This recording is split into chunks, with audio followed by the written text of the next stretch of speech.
আসসালামু আলাইকুম, কেমন আছেন সবাই?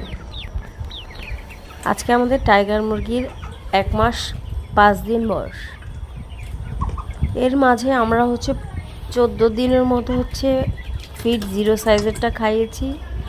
তার সাথে ভাত মিক্স করে খাইয়েছি প্রথম কয়েকদিন।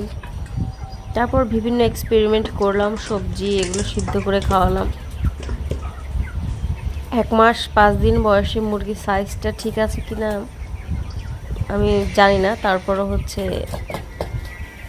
চেষ্টা করছি মুরগি কিভাবে সুস্থ রাখা যায়।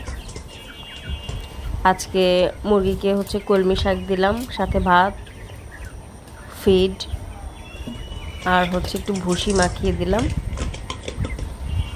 অল্প অল্প করে খাচ্ছে।